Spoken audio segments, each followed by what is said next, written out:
Mister Trump the gambler, भले ही यह युद्ध तुमने शुरू किया हो, लेकिन इसे खत्म हम करेंगे। यह ऐलान है ईरान का। जवाब है अमेरिका की तरफ से ईरान के परमाणु ठिकाने पर किए गए हमले का। दरअसल 9 दिनों तक इजरायल और ईरान के बीच जंग चली और फिर 10वें दिन अमेरिका कूद पड़ा और ईरान के 3 परमाणु ठिकाने पर ताबड़तोड़ हमले कर दिए और दावा भी किया कि अब ईरान के पास परमाणु बनाने में कई साल पीछे चला गया है, यानी मकसद कामयाब हुआ। फिर भी जंग जारी है, लेकिन इस जंग के समीकरण बहुत तेजी से बदल रहे हैं। रूस, चीन और यहां तक कि पाकिस्तान समेत कई देशों ने अमेरिकी हमले की निंदा की है। रूसी राष्ट्रपति ने तो साफ कर दिया है कि वो ईरान की जनता की मदद करेंगे। ट्रंप को नोबेल शांति पुरस्कार देने की वकालत करने वाले आसिम मुनीर की पाकिस्तान में ही अब थू-थू हो रही है। उधर अमेरिकी हमले के बाद ईरान में वहां की मौजूदा सरकार के प्रति हमदर्दी बढ़ती जा रही है। ऐसे में सत्ता पलट की संभावना अब कितनी रह गई है? यानी जंग खत्म होने की बजाय और कहीं बढ़ने वाली तो नहीं है। और सबसे तात्कालिक सवाल, क्या स्ट्रेट ऑफ हॉर्मुज को ईरान बंद करेगा? क्योंकि इससे सबसे ज्यादा नुकसान अमेरिका को नहीं होगा, बल्कि ईरान के हितैषी देशों को ही होगा। आवाज अड्डा में इन सारे सवालों का जवाब ढूंढने की कोशिश करेंगे और इनमें हमारे साथ जुड़ेंगे खास मेहमान। उनसे आपका परिचय कराऊं, इससे पहले देखिए विशेष रिपोर्ट।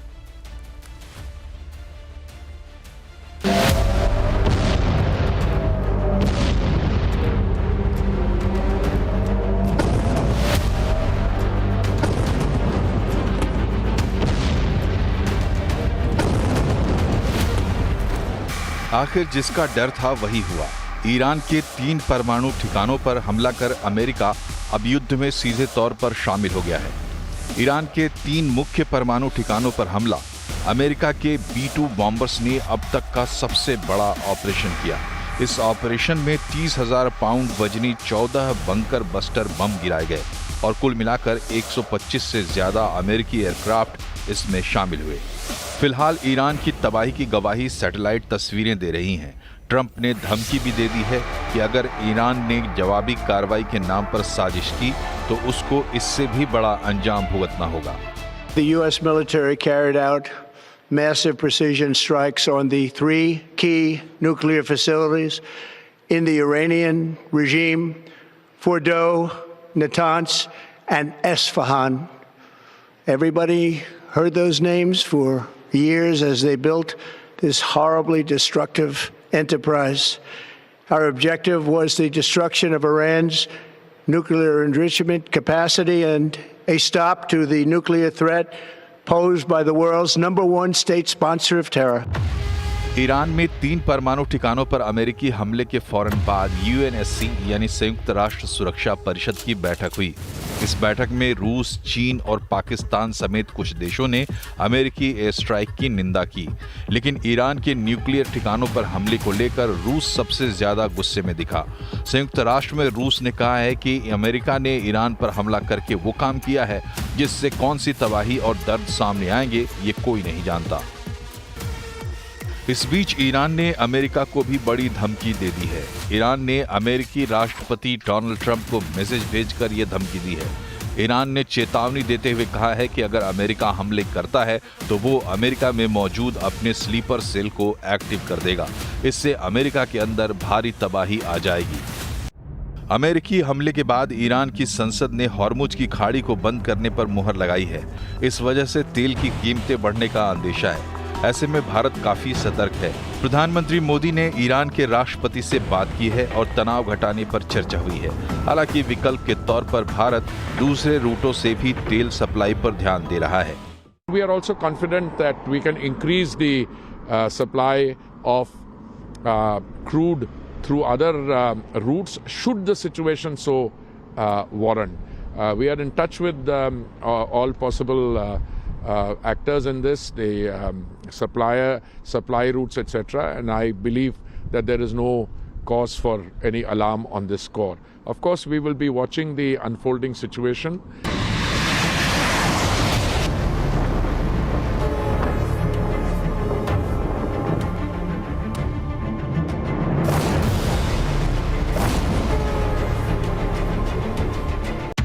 इस बीच ईरान में लोगों का गुस्सा अमेरिका के खिलाफ भड़क उठा है। सुप्रीम लीडर खामेनेई के समर्थन में नारे लग रहे हैं और ट्रंप और इजराइल विरोधी भावनाएं लोगों में बढ़ रही हैं। तो सवाल ये है कि ऐसे में ट्रंप और इजराइल जिस रिजीम चेंज का राग आलाप रहे हैं वो कितना मुमकिन है, और अगर ऐसा नहीं हुआ तो ये संकट कितना और बड़ा हो सकता है। क्या चीन और रूस ईरान के साथ खड़े होकर इस युद्ध की लपटों को और विकराल बना सकते हैं? इन्हीं सारे सवालों का जवाब ढूंढने की कोशिश करेंगे और मेरे साथ आज के मेहमान हैं जेएनयू के सेंटर फॉर इंटरनेशनल पॉलिटिक्स के चेयरपर्सन प्रोफेसर स्वर्ण सिंह साहब, पूर्व diplomat ambassador D P Shrivastava ji जुड़े हैं कुछ ही देर में, defence expert major general retired Sanjay Meston साहब, साथ ही साथ हमारे साथ होंगे geo politics expert Narendra Taneja ji और वरिष्ठ पत्रकार शिवकांत शर्मा जी। आप सभी मेहमानों का बहुत बहुत धन्यवाद हमारे शो में जुड़ने के लिए, आप सभी का स्वागत है। सबसे पहले स्वर्ण सिंह साहब आपके पास मैं आना चाहूंगा, आप इस पूरे मामले को काफी करीब से देख रहे होंगे। अमेरिकी हमले के बाद जिस तरीके से ईरान की प्रतिक्रिया आई है, जिस तरीके से रूस की प्रतिक्रिया आई है, क्या लगता है ये जो स्थिति रूस यूक्रेन की हुई, लंबे समय तक युद्ध चल रहा है, खत्म होने का नाम नहीं ले रहा है, अब यह भी युद्ध बहुत जल्द थमने वाला नहीं है, यह माना जाए? बिल्कुल, ये युद्ध मुझे नहीं लगता है जल्दी खत्म होने वाला है। ये ना केवल लंबी देर तक चलेगा पर फैल भी सकता है।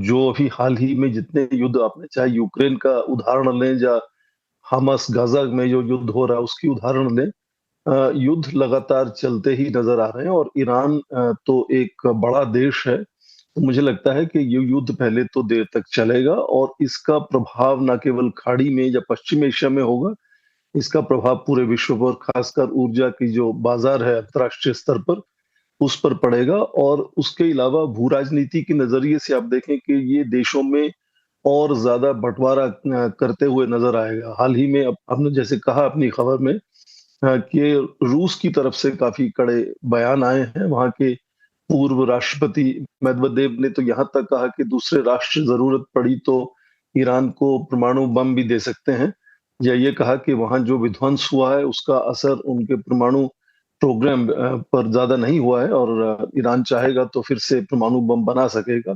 तो ये जो देशों में बंटवारा होता हुआ नजर आता है, मुझे लगता है वो भी लंबी दूरी तक मुझे लगता है कि असर करेगा पूरे क्षेत्र में, पूरे विश्व में।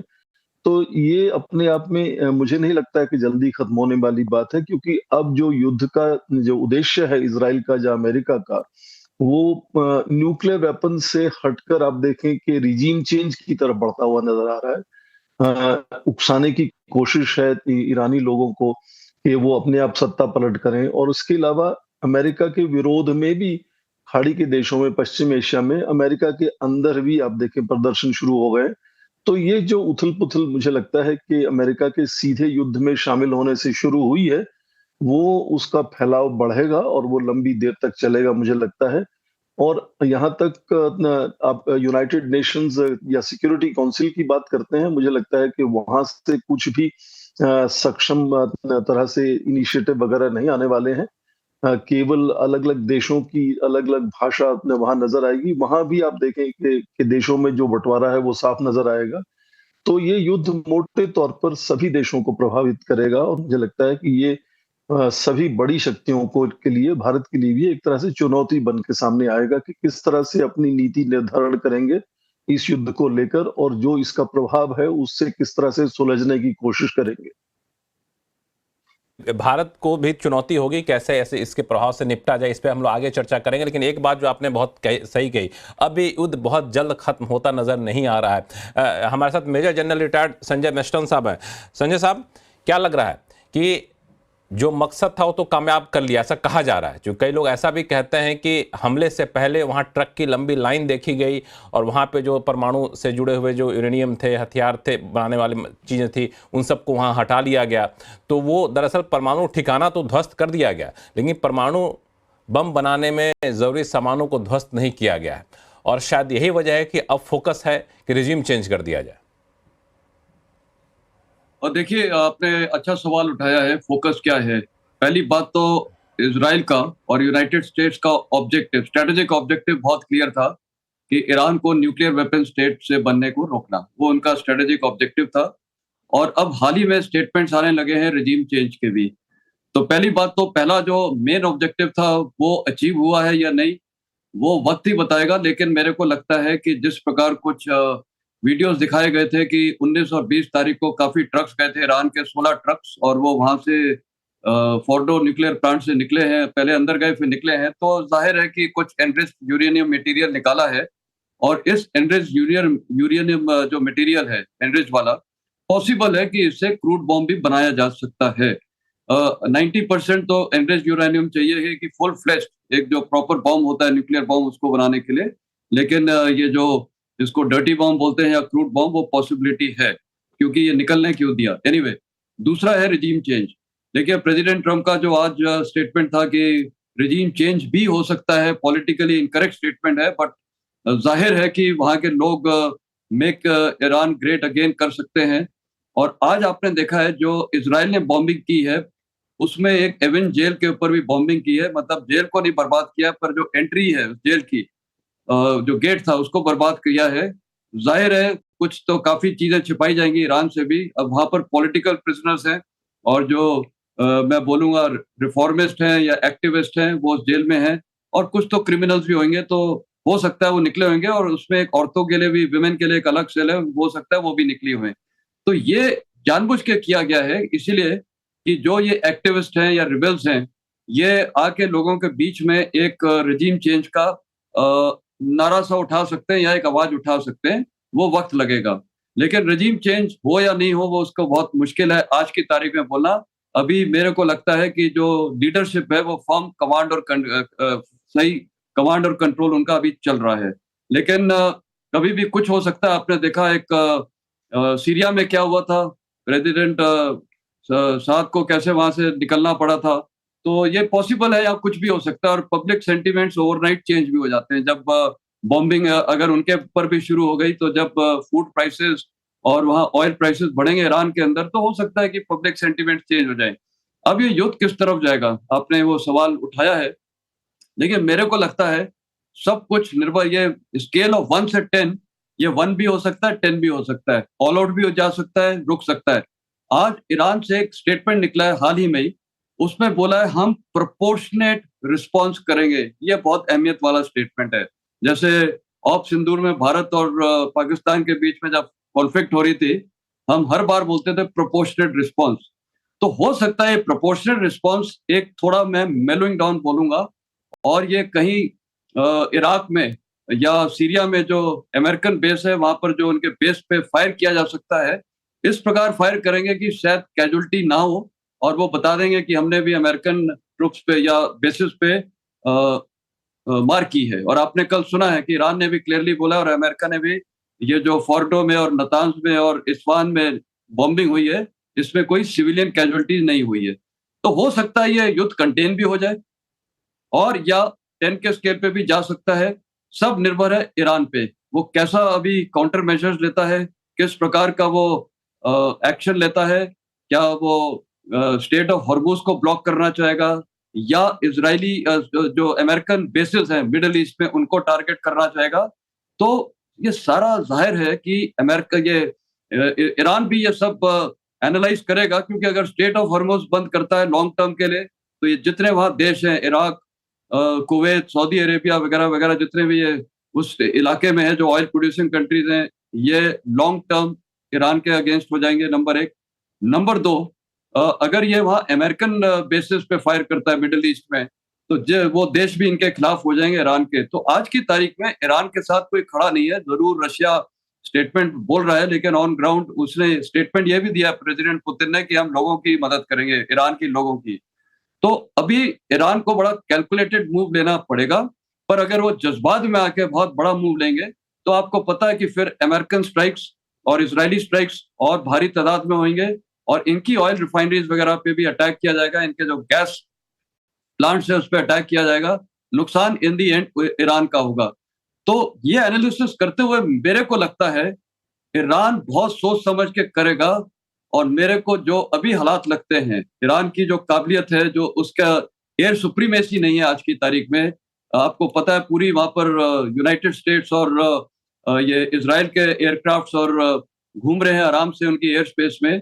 इनकी मिसाइल लॉन्चर्स भी धीरे धीरे खत्म होते जा रहे हैं, और ये युद्ध नॉन कॉन्टैक्ट वॉर रहेगा। मतलब यहाँ पर अमेरिकन या इजरायली सोल्जर्स नहीं आएंगे। तो ये सब देखते हुए मैं थोड़ा ऑप्टिमिस्टिक हूँ, ये लड़ाई शायद लंबी ना चढ़े और ये जो स्टेट ऑफ हॉर्मुज का ब्लॉक है या अमेरिकन ट्रुप्स को टारगेट करना यहाँ पर इस इलाके में शायद ना करें। जरूर अमेरिकन होस्टेजेस या कहीं बनाए जा सकते हैं, वेस्ट किसी कंट्री में भी टारगेटिंग की जा सकती है किसी एम्बेसी में, लेकिन वो सब निर्भर करता है किस प्रकार का अटैक करते हैं और उसमें डिनाइबिलिटी रहेगी, जैसे पाकिस्तान करता आ रहा है डिनाइबिलिटी।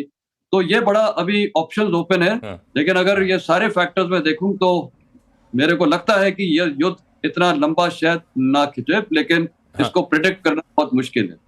नरेंद्र तनेजा साहब, इन्होंने 2-3 ऑप्शन जो ईरान के पास हैं, उस ऑप्शन के ड्रॉबैक क्या है वो गिनाए अभी, लेकिन एक जो ऑप्शन होता है कि स्ट्रेट ऑफ हॉर्मुज को बंद कर दीजिए, उन्होंने बड़ा सही कहा कि फिर उनके ही जो करीबी देश हैं उनको इतना आर्थिक नुकसान हुआ कि वो भी ईरान का साथ छोड़ देंगे। दूसरी दलील ये दी जाती है कि स्ट्रेट ऑफ हॉर्मुज से जो भी सप्लाई होती है उसका सबसे बड़ा जो फायदा होता है वो चाइना को होता है, जापान को होता है, भारत को होता है, जो एक तरीके से ईरान के विरोध में नहीं है लेकिन समर्थक ही हैं। तो क्या ईरान ऐसा करना चाहेगा? नहीं, देखिए यहाँ दो प्रश्न उठते हैं। क्या ईरान ऐसा करना चाहेगा? जैसे आपने बिल्कुल सही कहा, उनका बड़ा घनिष्ठ मित्र है चाइना, सबसे बड़ा निवेश तो वहां चाइना ने कर रखा है। 462 बिलियन डॉलर का निवेश का उनका प्लान है, 82 बिलियन डॉलर कर चुका है। उस इलाके के तमाम देश तो ईरान को आज चाइना की इकोनॉमिक कॉलोनी बोलते हैं, इतना भारी इन्वेस्टमेंट है। और चाइना की जो अर्थव्यवस्था नाजुक दौर से गुजर रही है और तेल बहुत बड़ा बिंदु है उनकी अर्थव्यवस्था के लिए। ऐसे में वहां का तेल जाना बंद हो जाए सऊदी अरब का, कुवैत का, इराक, चाइना में, तो उनकी अर्थव्यवस्था का क्या होगा? दूसरी तरफ ईरान खुद जो है कुल मिला के 40 लाख बैरल का रोजाना तेल का उत्पादन करता है। उस 40 लाख या 4 मिलियन बैरल से लगभग 2 मिलियन तो सिर्फ चाइना को जाता है। तो जाहिर है अगर जो है ये स्ट्रेट को बंद करते हैं हॉर्मुज को, तो वो जो उनके जो एक्सपोर्ट इंफ्रास्ट्रक्चर है वो उस पर हमला होगा, वो तो बिल्कुल होगा। और दूसरी तरफ ये कि क्या ईरान चाहेगा कि जो फेलो मुस्लिम कंट्रीज हैं, चाहे वो कतार हो गया, चाहे सऊदी अरब हो गया, चाहे इराक हो गया, क्या उनसे सबसे संबंध भी खराब कर ले? और दूसरी बात यह है कि हमको समझना पड़ेगा कि जो देशों का ज्यादा प्रभाव ईरान पे है वो देश ये भी नहीं चाहते कि पूरा इस इलाके के अंदर जो युद्ध बढ़े। तो पहली बात यह है कि क्या ईरान करना चाहेगा, लेकिन सबसे अहम प्रश्न उससे भी ज्यादा बड़ा, क्या ईरान आज इस स्थिति में है, कैपेबल है कि वो स्ट्रेट ऑफ हॉर्मुज को बंद कर सके? स्ट्रेट ऑफ हॉर्मुज आज तक कभी बंद नहीं हुई। वो 70 किलोमीटर चौड़ी है और जो नैरो पॉइंट है वो लगभग जो है 30 किलोमीटर का है। उसको बंद करने का मतलब ये है कि आपको या तो वहां पे जाकर के आप बारूद बिछा दें या नेवी के जहाज भेजें। जब ये सब आप कर रहे होंगे, क्या इजराइल चुप बैठेगा? क्या अमेरिका चुप बैठेगा? पीछे पीछे कहीं सऊदी अरब नहीं गुस्सा करेगा? क्या यूनाइटेड अरब एमिरेट चुप बैठेगा? और दूसरा, ये जो पूरा इलाका है जो स्ट्रेट ऑफ हॉर्मुज है, ऐसा तो नहीं है कि वो पूरा जो है मैरीटाइम लॉ के हिसाब से देखें तो क्या वो ईरान का है? ओमान कहता है आधा हमारा है, यूएई कहता है आधा हमारा है, अमेरिका दोनों को खारिज करता है, कहता है किसी का भी नहीं है, वो तो इंटरनेशनल चैनल है। इसलिए बहुत सारे, ये बड़ा प्रश्न ये है कि अगर वो ऐसा करते हैं, पहली बात तो क्या वो कर सकते हैं? मिलिटरीली केपेबल है? अगर मान लिया कि वो कर सकते हैं, पूरा नहीं 10 किलोमीटर का कर देंगे, माइन कर देंगे, बारूद बिछा देंगे, तो फिर उसका रिस्पांस क्या होगा? उसका रिस्पांस होगा कि ये सारे देशों की अर्थव्यवस्था, सऊदी अरब तो तेल, सऊदी अरब का दूसरा नाम तेल है, कुवैत का दूसरा नाम तेल है, आज की तारीख में इराक का दूसरा नाम तेल है, अबू धाबी का दूसरा नाम तेल है। आप उनके पेट पे अगर लात मारेंगे, और ये फेलो मुस्लिम कंट्रीज हैं, तो क्या ये चुप बैठेंगे?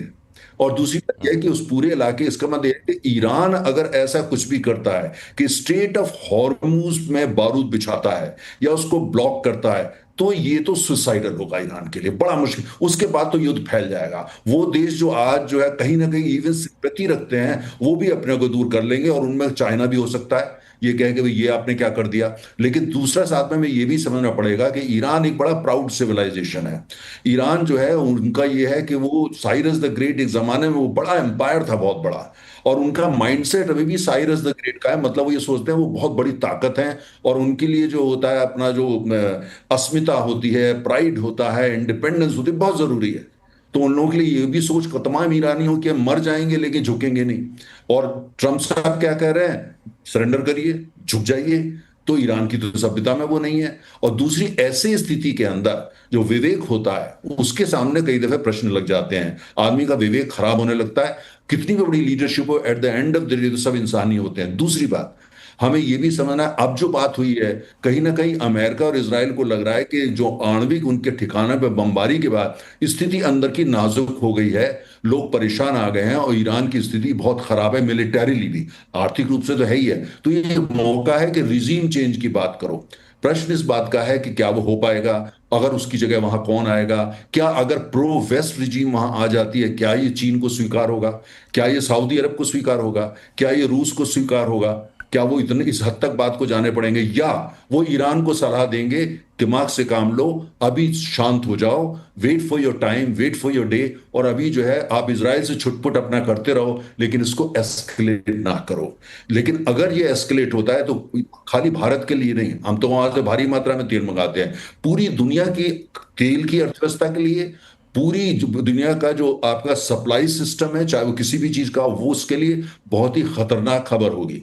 तो इसलिए मुझे आज 1 to 10 के स्केल की बात हो रही थी, 1 to 10 के स्केल पे अगर मैं देखता हूं तो मुझे नहीं लगता कि 3 से ज्यादा बात आगे आगे बढ़ती है। कहीं ना कहीं ईरान को समझ में आएगा कि अगर हम बात को आगे बढ़ाते हैं तो फिर वहां पर रिजीम चेंज अपने आप हो जाएगा, क्योंकि युद्ध बढ़ जाएगा। तो उनको तय करना है कि क्या वो ऐसा काम, वो अमेरिका के जो पूरा गेम है उसमें जाना चाहते हैं, वो वही चाहते हैं, या फिर वो ये चाहते हैं कि ठीक है अभी जो हुआ तो हुआ, उस कल का इंतजार करो जब अपने को दोबारा मजबूत करोगे और शायद बदला लेना चाहोगे। ईरान एक बुद्धिमान मुल्क है, मैं कई दफे गया हूं, बहुत समझदार मुल्क है। इसलिए अभी कम से कम मेरा जैसे कहना है, स्टेट ऑफ हॉर्मुज को लेके बाजार में, लेकिन बहुत ज्यादा चिंता की कम से कम आज जरूरत नहीं है। कल क्या होगा उसके बारे में तो कल चर्चा होगी। तनेजा साहब, आपने 2-3 बातें बड़ी अच्छी कही कि ईरान के लिए बेहतर होगा कि अभी शांत होकर बैठ जाओ, लेकिन समस्या है कि सरेंडर करना चाहेगा नहीं। वो चाहेगा कि ठीक हम शांत हो जाएंगे, लेकिन हमको कम से कम सम्मानजनक एग्जिट दो, ताकि हमारे जो दूसरे जो आउटफिट हैं वो भी हमारा सम्मान करते रहें, उनकी भी भावना बनी रहे। लेकिन स्टेट ऑफ हॉर्मुज एक ऐसा विषय है जिसपे पूरे भारत की भी नज़र बनी हुई है, क्योंकि यहाँ से हमारा कारोबार होता है, ऑयल का इंपोर्ट होता है बड़ा पैमाने पे। तो लोग ये पूछना चाहते हैं कि इसको बंद करना कितना फिजिबल है। नहीं फिजिबल है, आपने बहुत ही कई सारे लॉजिक लेकर के बताया, लेकिन ये सवाल लेकर मैं दोनों लोगों के पास जाऊंगा, शिवकांत जी के पास भी जाऊंगा, स्वर्ण सिंह साहब आपके पास भी आऊंगा। सबसे पहले शिवकांत जी, आप इस बात से सहमत है कि स्टेट ऑफ हॉर्मुज को बंद करना ईरान के लिए संभव नहीं है? नहीं, संभव और असंभव की बात तो तब उठती है जब ईरान के लिए फायदे में हो। जब ईरान के फायदे में ही नहीं है तो वो क्यों करेगा? भाई, लड़ाई में आप दुश्मन को नुकसान पहुंचाना चाहते हैं ना, अपने पांव पे कुल्हाड़ी थोड़ी मारेंगे। तो हॉर्मुज को बंद करना, हॉर्मुज जलसंधि को बंद करना इस वक्त अपने पांव पर कुल्हाड़ी मारने जैसा है। सबसे अच्छा और सबसे सही सरल उपाय ईरान के लिए यही है, और अतीत में भी इसलिए उसने बंद नहीं किया कि आप केवल अनिश्चितता बनाए रखें, ये खौफ बनाए रखें। छोटा मोटा हमला करके, मान लीजिए कोई जहाज जा रहा है, उसमें कहीं कुछ लगा दिया और फट गया या जो है विस्फोट हो गया, तो क्या होगा? 90% यातायात रुक जाएगा और आपके ऊपर जो है वो दोष भी नहीं आएगा। आप ये नहीं दिखाएंगे, डायरेक्टली नहीं करेंगे, इनडायरेक्टली किसी से करवा देंगे। तो केवल खौफ फैला करके वहां अगर वो यातायात को बंद करा देते हैं और तेल आना कम हो जाता है, तो तेल के दाम बढ़ते हैं। तेल के दाम बढ़ते हैं तो ईरान को फायदा होता है, सऊदी अरब को फायदा होता है, सारे खाड़ी देशों को फायदा होता है, रूस को भी फायदा होता है। नुकसान किसको होता है? नुकसान होता है अमेरिका को, क्योंकि तेल के दाम बढ़े हैं, वहां वैसे ही लोग परेशान हैं कॉस्ट ऑफ लिविंग को लेकर के। पूरी यूरोप को नुकसान होता है। तो जो काम जो है वो यूरोप को या इजराइल, अमेरिका या उसके समर्थक देश हैं उनको नुकसान पहुंचाए, वो करेंगे ना, तो वही वो करेंगे। रही बात, आपने 2 सवाल और उठाए थे शुरू में कि रिजीम चेंज। भाई, रिजीम चेंज कैसे होगा? रिजीम चेंज हो तब ना जब कोई वैकल्पिक व्यवस्था वहां हो। वहां पर 2 पीढ़ियां गुजर गई हैं राजशाही को खत्म हुए। लोग बार बार कहते हैं कि साहब जो प्रदर्शनकारी हैं वो इकट्ठे हो जाएंगे। कहाँ इकट्ठे हो जाएंगे? ईरान कोई छोटा मोटा देश नहीं है। इराक से 3 गुना देश है वो, अफगानिस्तान से 4 गुना देश है, सीरिया से 3 गुना देश है।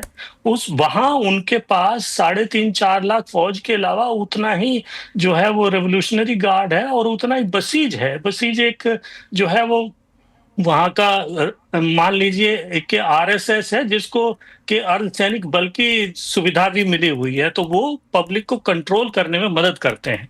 तो इतना सारा अंकुश और शिकंजा है उनके पास कि वो किसी तरह के विद्रोह को पनपने नहीं देंगे।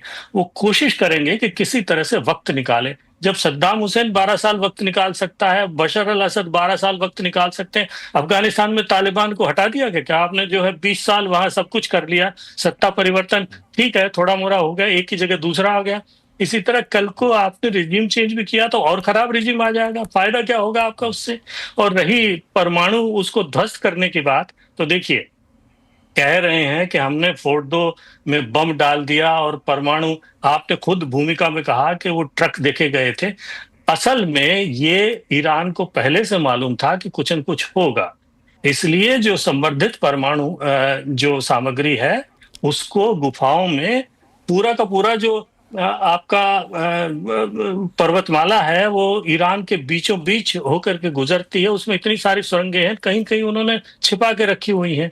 तो वो क्यों छोड़ेंगे इन स्थानों पर जब उनको लगता है यहाँ बमबारी होगी। और दूसरी बात यह है कि जब आप किसी देश पे बमबारी करेंगे किसी चीज को खत्म करने के लिए, तो वो चीज खत्म होगी या बढ़ेगी। ईरान के ऊपर आज हमला क्यों हुआ है, इसलिए हुआ है कि उसके पास परमाणु बम नहीं है। तो आप ये कह रहे हैं कि हम बम डाल करके हमला करके ईरान को मजबूर कर देंगे कि वो परमाणु हथियार बनाने की अपनी महत्वाकांक्षा छोड़ दे। उल्टा आपने महत्वाकांक्षा तो बढ़ा दी है। अब तो रूस और तमाम देश जो हैं वो दूसरे, यहां तक कि ये तो बनाया ही पाकिस्तान ने है ना। देखिए सेंट्रीफ्यूज प्रणाली और सारा का सारा जो बम बनाने का जो असला है वो तो पाकिस्तान से आया है। तो चोरच अगर अभी तक ये अकेला देश है, देखिए इसराइल एनपीटी का सदस्य नहीं है, ये भी एक मतलब हास्यास्पद बात है कि जो देश एनपीटी का सदस्य नहीं है और जो खुद परमाणु शक्ति है, मतलब इलीगली परमाणु शक्ति है ना, आप हमला कर रहे हैं और ये चाह रहे हैं ईरान को कि आप परमाणु शक्ति न बने, जबकि आप एनपीटी के सदस्य हैं। एनपीटी के सदस्य होने की वजह से आईएईए जो है वो लगातार जिन आपने ठिकानों पे बमबारी की है उन ठिकानों पे आईएईए निगरानी कर रही है कि नहीं कर रही है। इजराइल में कर सकती है क्या, पाकिस्तान में कर सकती है क्या। अगर आप इतने ही ज्यादा सिद्धांतवादी हैं तो आपने पाकिस्तान को पहले क्यों नहीं बंद किया। पाकिस्तान के परमाणु हथियार सबसे पहले लेना। अगर आपको वाकई ईरान को परमाणु रहित बनाना है तो जिन स्रोतों से उसके यहाँ परमाणु बम बना है आपको पहले उसे बंद करना चाहिए था और पब्लिक को साथ लेना चाहिए था। आपने तो उल्टा कर दिया। अब क्या होगा कि रिजीम रहे न रहे, नया रिजीम आए पुराना रिजीम आए, ईरान में अब परमाणु बम बन के रहेगा। क्यों कि रूस ने ही पहले एक मिसाल खड़ी कर रखी थी। रूस ने क्यों यूक्रेन पे हमला किया, क्योंकि यूक्रेन ने 1994 में अपने सारे परमाणु हथियार, तीसरा सबसे बड़ा जखीरा था उनके पास, वो एक संधि के तहत दे दिए थे रूस को। तो अगर उन्होंने वो परमाणु हथियार नहीं दिए होते तो रूस की हिम्मत होती हमला करने की। तो आप तो पूरी दुनिया में एनपीटी का जो है वो एक तरह से मखौल बना रहे हैं। और इससे क्या होगा कि न केवल ईरान, बाकी जो भी देश आसपास देख रहा है वो भी ये कोशिश करेगा कि किसी न किसी तरह से गंदा सही परमाणु बम उसके पास आ जाए ताकि कल को कोई इस तरह की महाशक्ति उस पर हमला न कर सके। तो आपने जो उद्देश्य लेके चले थे, एक तो रिजीम बदलने का, वो उद्देश्य आपका पूरा नहीं हो सकता, क्योंकि जब आप किसी देश पे हमला करते हैं तो उसके लोग उल्टा एकजुट हो जाते हैं। तो वही हो रहा वो उल्टा है, उसके ईरान में उल्टा हो रहा है। हाँ, ईरान में जिस परमाणु शक्ति को आप पार्टी के प्रति अब लोगों की जिस परमाणु शक्ति को आप खत्म करने चले थे, आपने उसके लिए उल्टा संभावनाएं और बढ़ा दी हैं। तो इस हमले से हमला करके उन्होंने उल्टा कर दिया। प्रोफेसर स्वर्ण सिंह साहब, जिस मकसद से ये पूरे युद्ध की शुरुआत की थी इजराइल ने, फिर अमेरिका कूदा, वो मकसद कामयाब होता दिख नहीं रहा है और वाकई उल्टा मकसद होने जा रहा है, जैसा कि अभी बता रहे थे। आपकी राय क्या है? बिल्कुल, मैं शिवकांत जी से सहमत हूं कि इतिहास में शायद कभी भी जो भी न्यूक्लियर एस्पायरेंट देश जिसको हम कहते हैं, जिसकी महत्वाकांक्षा है इस तरह के परमाणु हथियार बनाने की, उनको दबाव से या युद्ध से रोका नहीं जा सका है। केवल दोस्ती से प्रोत्साहन देकर या उनको उनकी सुरक्षा की जिम्मेदारी अपने आप लेकर, जिसको हम न्यूक्लियर अम्ब्रेला कहते हैं, उन तरीकों से कुछ उदाहरण हैं जब कुछ देशों ने ये महत्वाकांक्षा छोड़ी हो। पर दबाव में और युद्ध के तरीके से किसी नहीं छोड़ी है। और उसके अलावा जो ये प्रोमिसेस करने की, जो गारंटीज देने की बात शिवकांत जी ने अभी की, उसमें यूक्रेन का उदाहरण है। वो तीसरा सबसे बड़ा जखीरा उनके पास था हथियारों का, जब उन्होंने 1996 में छोड़ दिया वो केवल इस पर के सभी बड़ी शक्तियों ने कहा कि हम आपकी सुरक्षा मुहैया कराएंगे, जब भी कोई संकट आएगा तो हम आपके साथ खड़े होंगे, जो आज उनके साथ खड़े नहीं है एक तरह से। कम से कम रूस तो नहीं खड़ा। तो ईरान की जो महत्वाकांक्षा है, चाहे सरकार कोई भी, जैसा शिवकांत जी ने कहा, बने, वो शायद और भी तेजी से कोशिश करेगी एक सवाल कि ये परमाणु बम बने हुआ पे एक सवाल और स्वर्ण सिंह साहब आपसे पूछूंगा, फिर मैं बाकी मेहमानों के पास जाऊंगा कि जो बार बार ये कहा जा रहा है कि स्ट्रेट ऑफ हॉर्मुज बंद करने की धमकी दे रहा है ईरान के संसद ने भी इसको मंजूरी दे दी है, लेकिन हमारे पैनलिस्ट ने ये कहा कि वो कर नहीं पाएगा क्योंकि इसकी अपनी मजबूरियां काफ़ी ज़्यादा, उनको नुकसान बहुत ज़्यादा होगा। लेकिन फिर सवाल उठता है कि संसद ने मंजूरी देकर के क्या संकेत देने की कोशिश की है कि धमकी दी है, लेकिन ऐसा करना संभव नहीं ईरान के लिए, क्योंकि इसमें इंडिया का इंटरेस्ट काफ़ी ज़्यादा है। बिल्कुल लक्ष्मण जी, मैं ये नहीं कहूंगा कि क्या हो सकता है, मैं कहूंगा क्या हो चुका है। जैसे आपने कहा कि वहां की मजलिस जो है, वहां की संसद है, वो ये प्रस्ताव पारित कर चुकी है और उन्होंने ये वहां की सुप्रीम नेशनल सिक्योरिटी काउंसिल को भेजा है कि आप निर्णय लें कि स्ट्रेट ऑफ हॉर्मुज को हम बंद करेंगे। अब वो क्या करेंगे वो बात की बात है, पर इसका प्रभाव पहले से ही आपको नजर आना शुरू हो गया है। जितना भी शिपिंग इंश्योरेंस कंपनीज हैं, उन्होंने प्रीमियम बढ़ा दिया है विश्व भर में। जितनी भी एयरलाइंस हैं, उन्होंने वहां जाना बंद कर दिया है। कितनी एयरलाइंस की अपने खबर में पढ़ा होगा, उन्होंने जहाज यात्राएं बंद कर दी हैं। और उसके अलावा अंतर्राष्ट्रीय बाजार में ऊर्जा का जो उथल पुथल हो रहा है, उसको कीमतों को लेकर वो भी आपको सामने है। और जैसे कहा गया कि एक यदि वहां कोई माइन वगैरह बिछा दी जाती है, देखिए ईरान की सबसे बड़ी ताकत इजराइल और अमेरिका के विरोध में आज एसिमेट्रिक वॉरफेयर है। तो वो सीधा मुकाबला करने में शायद उसकी सीमाएं हों, पर जो एसिमेट्रिक वॉरफेयर में नॉन कन्वेंशनल तरीके जो है, वो चाहे किसी तरह से माइंस का यूज करना हो हॉर्मुज में, या अपने दूसरे जिनको हम प्रॉक्सीज कहते हैं उनको यूज करना हो, और यहां तक ये सत्ता पलटने की, नेतृत्व को बदलने की, रिजीम चेंज की बात है, ये कई बार हो चुका है ईरान में और विदेशी ताकतों ने किया है। ये आज हम 100 साल पूरे कर रहे हैं। 1925 में पहली बार सोवियत यूनियन और ब्रिटेन ने मिलकर वहां के कज्जर राजवंश को खत्म किया था और वहां के पर्शिया के ब्रिगेडियर जनरल रिजा खान को लाकर एक पहलवी राजवंश की शुरुआत तब हुई थी। उसके बाद फिर इस तरह से 1943 में इस तरह से सत्ता का बाहर से बदलाव किया गया। फिर 1953 में CIA और MI6 ने फिर से बदलाव किया। तो ये पहली बार नहीं हो रहा। दो तरह के सत्ता पलट हो सकता है। पहले तो ये कि जैसे आपने कहा कि प्रिजन को तोड़ा गया है, वहां से कुछ किसी तरह से अपोजिशन सामने, हालांकि मुश्किल लगता है, पर यदि आप अभी हाल ही में बांग्लादेश में देखें क्या हुआ कि 25 या खासकर 15 साल से बहुत ही अच्छे से शासन करती हुई एक महिला प्रधानमंत्री, जिसने बांग्लादेश को विकास का मॉडल तैयार कर दिया था एक तरह से, तो वो अचानक सरकार गिर जाती है और एक नई सरकार बनती है। तो हो सकता है, तो दो तरह की सरकारें बन सकती हैं यदि सत्ता पलटती है ईरान में। पहले तो ये कि एक मुखौटा या पपेट गवर्नमेंट बनेगी वेस्टर्न सपोर्ट से, जो कुछ दिन तक चल सकती है, पर यदि उनको जमीन से सहयोग नहीं होगा तो फिर वो नहीं चल पाएगी और अपने आप पश्चिमी देशों से अलग होती हुई नजर आएगी। या फिर ये उसका उल्टा हो सकता है कि इस उथल पुथल में IRGC के नेतृत्व में जैसे और भी ज्यादा कट्टरपंथी सरकार बना सकते हैं और वो भी चिंता का विषय होगा। तो कहने का मतलब ये कि सरकार चाहे पश्चिमी देशों का एक तरह से कठपुतली की सरकार बने या फिर रेडिकल सरकार बने, यदि सत्ता पलट होता है, हालांकि सत्ता पलट होने का पूरे आसार अभी नजर नहीं आ रहे हैं, क्योंकि आवाज जो आप देखें अमेरिका से आ रही है, उसमें बदलाव आपको नजर आएगा। पहले वो कह रहे थे कि हमें मालूम है कि वो सुप्रीम लीडर अली खमैनी कहाँ हैं और हम उनको मार सकते हैं। अभी आवाज उनकी बदलकर कह रही है कि हम वहां के लोगों का आह्वान करते हैं कि वो सत्ता का पलट करें। तो थोड़ा उनको भी पता लगा है कि ईरान उनको भी टोन डाउन करना पड़ रहा है कि चौकन्ना हो जाए। लोग जो है, चूंकि अमेरिकी दखल के बाद ईरान की जनता भी एक तरीके से जो अब तक खुमैनी के विरोध में थे वो भी साथ में जा रहे हैं, क्योंकि उनको फिर राष्ट्रीयता वहां पर दिख रही है। ये भी एक चर्चा का विषय है। लेकिन दो सवाल सबसे बड़ा उठ रहा है, चूंकि स्ट्रेट ऑफ हॉर्मुज पर आप सभी लोगों ने राय दी अपने अपने। पेट्रोलियम मंत्री ने यह कहा कि हम हालात को देखते हुए दूसरे अलग अलग रास्ते तलाश रहे हैं वहां सप्लाई बढ़ाने बढ़ाने की कोशिश कर रहे हैं। इस पर नरेंद्र तनेजा साहब आपसे जवाब लूंगा, और साथ ही साथ एक सवाल और है कि पाकिस्तान का क्या होगा, और जिस तरीके से रूस जैसे देशों ने प्रतिक्रिया दी है, क्या ये वॉर ईरान इजरायल से बढ़ करके एक बड़े पैमाने पर जाने का खतरा भी है क्या? इन दोनों सवालों का जवाब लूंगा। सबसे पहले आपके पास तनेजा साहब, कि दूसरे विकल्प हमारे पास हैं क्या, उतने मजबूत हैं कि स्टेट ऑफ हॉर्मुज बंद होने की सूरत में हम कच्चे तेल की सप्लाई को सुचारू तरीके से जारी रख सकें?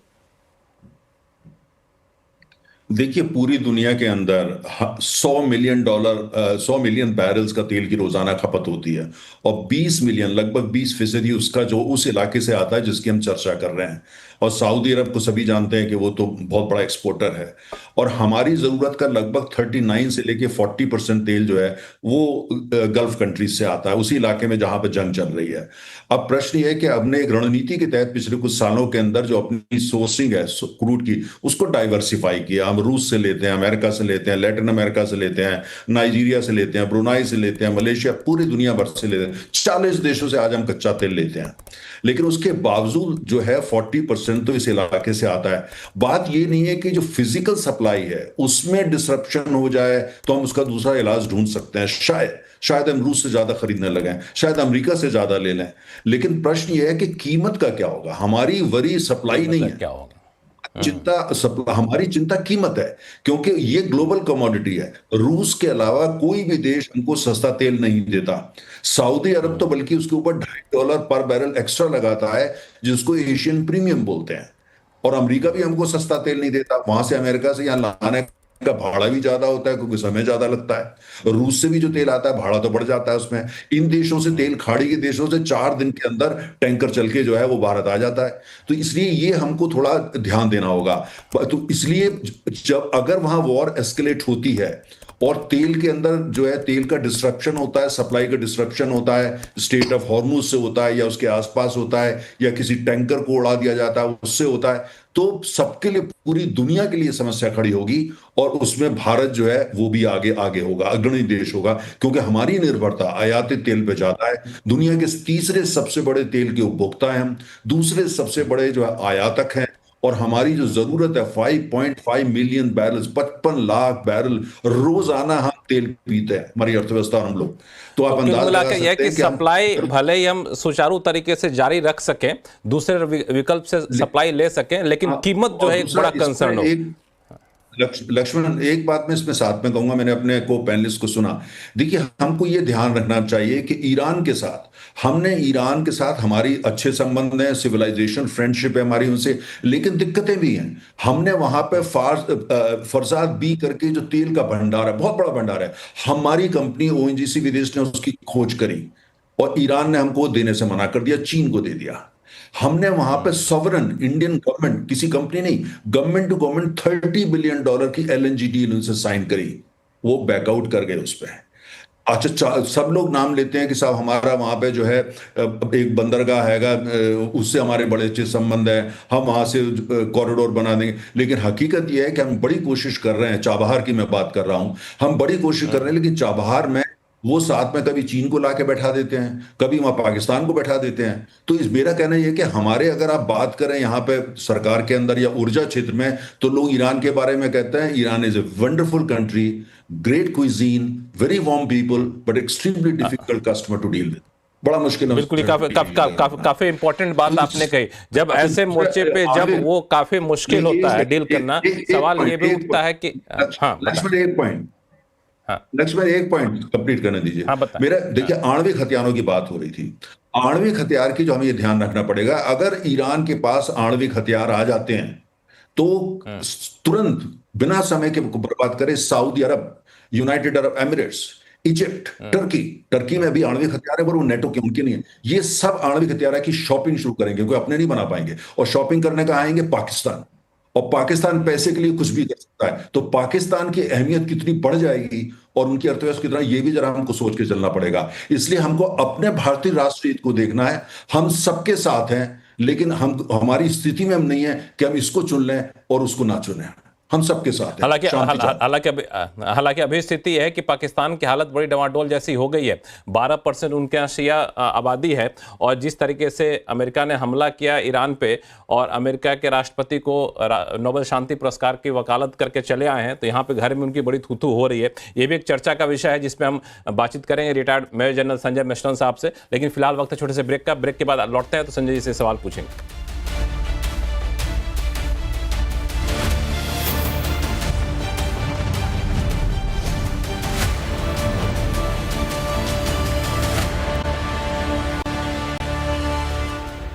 ब्रेक के बाद एक फिर से आपका स्वागत है। हम लोग चर्चा इस बात पर कर रहे हैं कि ईरान और इजरायल के बीच जो जंग छिड़ी है, क्या और भड़केगी या फिर जल्द शांत होने वाली है? इन सारे मुद्दों पर बातचीत करने का हमारे साथ विशेष मेहमान बने हुए हैं। चलते हैं defence expert major general retired Sanjay Mishra साहब आपके पास। अभी पाकिस्तान पर अगर थोड़ा फोकस करें तो दो सवाल मेरे मन में है। पहला कि आपने ईरान को परमाणु हथियार इसलिए नहीं बनाने दे रहे हैं क्योंकि वहां कट्टरपंथ की सरकार है, वो परमाणु हथियार का बहुत ही बेजा इस्तेमाल कर सकता है। लेकिन पाकिस्तान जैसा स्टेट जहां पे आसिम मुनीर जैसे लोगों के हाथ में सत्ता की बागडोर है, जिनके पास परमाणु हथियार है, तो क्या एक सीमा के बाद ऐसे देशों से परमाणु हथियार लिया जाए, या फिर इसके बारे में एक ट्रीटी पहले ही हो चुकी है परमाणु हथियार सौंपने की, सरेंडर करने की, ये नौबत आ सकती है कि नहीं, अभी वो बहुत दूर है? सॉरी, आपने क्या बोला? क्या नौबत आ सकती है पाकिस्तान की? पाकिस्तान जैसे देश जहां पे आसिम मुनीर जैसे लोगों के हाथों में सत्ता की बागडोर है, उनके पास वो परमाणु हथियार है। परमाणु हथियार के मिसयूज करने का खतरा उनकी तरफ से बहुत ज्यादा होता है। तो जो फॉर्मूला आपने ईरान पे लगाया, वो फॉर्मूला पाकिस्तान पे क्यों नहीं लगा सकते आप? बिल्कुल, देखिए ऐसा है, ये तो साफ जाहिर है कि वेस्ट के डबल स्टैंडर्ड्स हैं। पहली बात, ईरान और पाकिस्तान पड़ोसी देश हैं, जो कॉमन बॉर्डर है वो बलूचिस्तान है। हैरानी की बात यह है कि उसी के बगल वाले देश में न्यूक्लियर बॉम्ब्स हैं पाकिस्तान के पास, और ईरान के पास वेस्ट का और इजराइल का एम बहुत क्लियर है कि ये न्यूक्लियर बॉम्ब ईरान के पास नहीं होने चाहिए। खैर, इजराइल का एम ये भी बहुत क्लियर था कि वो तो उनको अगर मौका मिले तो वो पाकिस्तान के न्यूक्लियर बॉम्ब्स भी टारगेट करेंगे। लेकिन जो वेस्ट है, उनका यहाँ पर जो इंटरेस्ट है वो बिल्कुल डुप्लीकेट स्टैंडर्ड्स है, बिल्कुल अनएक्सेप्टेबल टू भारत है। तो ये तो मेरे को लगता है कि भारत को भी ये विषय उठाना चाहिए डिप्लोमेटिक तौर पे, और पूरी इसको बहुत गंभीरता से लेना चाहिए, क्योंकि बगल में के दो देश एक के साथ सारे उनको आप मदद कर रहे हैं। उनको आप पहली बार, मेरे ख्याल एम्बेसडर सुरन सिंह भी बैठे हैं, उनको भी पता है कि प्रोटोकॉल्स होते हैं। कोई भी प्रेसिडेंट किसी भी आर्मी चीफ को नहीं मिलता है। आर्मी चीफ का जो लेवल होता है वो जनरली जाके डिफेंस मिनिस्टर से मिलते हैं, या एक कर्टसी कॉल हो जाती है कभी प्रेसिडेंट को। लेकिन ये हैरानी है कि एक आर्मी चीफ को यूएस प्रेसिडेंट ने उनको लंच पे बुलाया, और यही आर्मी चीफ के बेटे, ये प्रेसिडेंट ट्रम्प का बेटा और उनका जो गोल्फ पार्टनर का बेटा, जब ये पहलगाम अटैक का प्लानिंग चल रही थी उस समय वो पाकिस्तान में थे। क्रिप्टो करेंसी साइन की उन्होंने आसिम मुनीर के साथ। तो ये एक और डबल स्टैंडर्ड दिखता है अमेरिका का कि एक तरफ यहाँ पर तख्ता पलट की बात करते हैं और यहाँ पर आप एक मिलिट्री रजीम को लीगल एंटिटी मानते हो। मतलब वहाँ की जो चुनी हुई सरकार है, वो तो खैर चुनी तो क्या, वो फ्रॉड ही सरकार थी, वो भी पाकिस्तान की सेना ने इसको बनाया है। लेकिन वहाँ आप उसको लेजिटिमाइज कर रहे हो और इसको इतना इज्जत दे रहे हो, और वो जाके उसकी इतनी ऑडेसिटी है एक आर्मी चीफ की कि वो जाके बोलता है कि हम आपका नाम नोबेल पुरस्कार के लिए रिकमेंड करेंगे। तो ये एक बहुत डुप्लीसिटी है ये वेस्ट की, और ये भारत को इसमें समझना चाहिए कि वेस्ट को हम रिलाय और ट्रस्ट नहीं कर सकते, बल्कि मेरे को लगता है हर फोरम में हमको ये इश्यू उठाना चाहिए। हम इस पे चुप क्यों बैठे हैं? न्यूक्लियर का उठाना चाहिए, हम चुप क्यों बैठे? स्वर्ण सिंह साहब, ये सवाल लेके आपके पास मैं आऊं कि पाकिस्तान की हालत अब यहाँ पे कैसे आप देख रहे हैं? चूंकि एक तरफ आसिम मुनीर जाकर के कह के आए हैं कि डोनाल्ड ट्रंप को तो मिलना चाहिए नोबेल शांति पुरस्कार, दूसरी तरफ यहाँ पे यूएन सिक्योरिटी काउंसिल में पाकिस्तान भी उन देशों में शामिल है जिसने अमेरिकी हमले की निंदा की है, और पाकिस्तान के भीतर आपको लगता है कि ईरान का विरोध करके आसिम मुनीर अपना सत्ता काबिज बनाए रख सकते हैं? पाकिस्तान के पास विकल्प क्या है? आज पाकिस्तान के पास कुछ अच्छे विकल्प नहीं है। एक तो उनकी जो अंदर आर्थिक हालत है, उसके अलावा उनकी राजनीति में जो लगातार तनातनी है सेना में और सिविलियन गवर्नमेंट में, तो उसके साथ साथ विदेश नीति में भी अमेरिका के साथ उनके संबंध कोई अच्छे नहीं रहे हैं। पहले कार्यकाल में भी बहुत खराब तरह से राष्ट्रपति ट्रंप ने पाकिस्तान को फटकारा था। अभी भी उनको लगता है कि पाकिस्तान की उनको कोई खास जरूरत नहीं है। केवल ईरान के साथ सीधा युद्ध होने से पहले और उसके दौरान उनको लगता है कि पाकिस्तान को वो फिर से दोस्ती का हाथ बढ़ा सकते हैं। इसलिए पाकिस्तान कुछ भी करेगा और खासकर वहां के सेनाध्यक्ष कुछ भी करेंगे जिससे उनको अमेरिका की गुडविल किसी तरह से या संभव हो तो दोस्ती मिल सके। पर उसके मुझे लगता है कि असर नहीं है, क्योंकि ये समझना जरूरी है कि पाकिस्तान जो है उसका इसका सीधा जुड़ जाता है इस युद्ध में, क्योंकि 1981 में एक संधि हुई थी। आपको मालूम है ईरान और अमेरिका के सीधे राजनयिक संबंध नहीं है, इसलिए वॉशिंगटन में जो पाकिस्तान की एम्बेसी है उसमें स्ट्रेटेजिक इंटरेस्ट ऑफ ईरान करके एक सेल है, वो पाकिस्तान की एम्बेसी में वॉशिंगटन में है, और वो बातचीत यदि होती है ईरान की और अमेरिका की, जो अब होने की कोशिश होगी, तो उसमें वो एक तरह से कंड्यूट का काम करता है। और तेहरान में ठीक इसी तरह से स्विट्जरलैंड की एम्बेसी में अमेरिका के स्ट्रेटेजिक इंटरेस्ट का एक रिप्रेजेंटेशन वहां है। तो पाकिस्तान जुड़ा हुआ है इसके साथ। और पर जब बात आती है कि वो निर्णय क्या लेगा, हाल ही में जब एक जनरल ईरान के हैं उन्होंने कहा कि यदि परमाणु अस्त्रों से हमला होगा ईरान के ऊपर तो पाकिस्तान अपना बॉम्ब हमारे लिए इस्तेमाल करेगा। पर पाकिस्तान ने जल्दी से कहा कि नहीं, हम इसमें कुछ इस तरह का दखलंदाजी नहीं करेंगे। पर जिस तरह से शिया लोगों के चलते प्रदर्शन पाकिस्तान में होने शुरू हो गए हैं, तो जो विकल्प आज पाकिस्तान के पास हैं वो बहुत ही जटिल हैं और सीमित हैं। उसमें किस तरह से वो आगे चल के क्या करेगा, बहुत ही जटिल है और बहुत सीमित यहाँ पे। बिल्कुल। शिवकांत शर्मा जी, शो का समय चूंकि खत्म हो रहा है इसलिए बीच में आपको रोक रहा हूँ। शिवकांत शर्मा जी, मेरा सवाल एक और है कि अब तक भारत ने बहुत ही सधा हुआ बयान दिया है जब जब मौका आया है, तो आपको लगता है कि एक सीमा के बाद, एक समय के बाद भारत के ऊपर भी दबाव आ सकता है कि आपको एक तरफ आना होगा, और ऐसे में भारत क्या कर सकता है, क्या करना चाहिए? नहीं, तो भारत के ऊपर तो ये दबाव हमेशा ही आते रहे हैं, ये कोई पहली बार थोड़ी है। यूक्रेन में भारत के ऊपर दबाव आया। भारत के ऊपर जब दबाव आता है, भारत अपनी तटस्थता की नीति आज की तो है नहीं, वो बरसों पुरानी है, तो उसी नीति को लेके भारत को चलना होगा। भारत के संबंध लेकिन ये तटस्थता की नीति जब आपके ऊपर जब पहलगाम हमला होता है, पाकिस्तान आतंकी हमला करता है, तो वहां पे तो हम लोग अपेक्षा रखते हैं ना कि हमारे साथ एक आदमी आ जाओ, तो यहां हम तटस्थ रहेंगे। कितने दिन तक तटस्थ रह पाएंगे?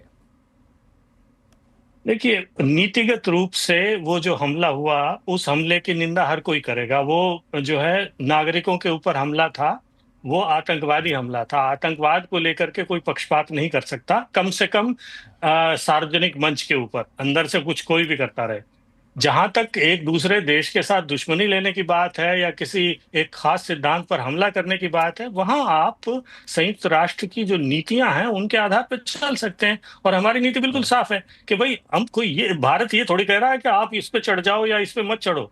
भारत केवल यही कहना चाहेगा कि यहाँ पर अगर अशांति होती है, वैसे ही दुनिया का सबसे अशांत क्षेत्र पश्चिम एशिया है, अगर वहां आप हमले करेंगे, लड़ाई करेंगे, तो लड़ाई फैलेगी। तो भारत में तो 4.5 करोड़ शिया हैं, पाकिस्तान से ज्यादा शिया तो भारत में है।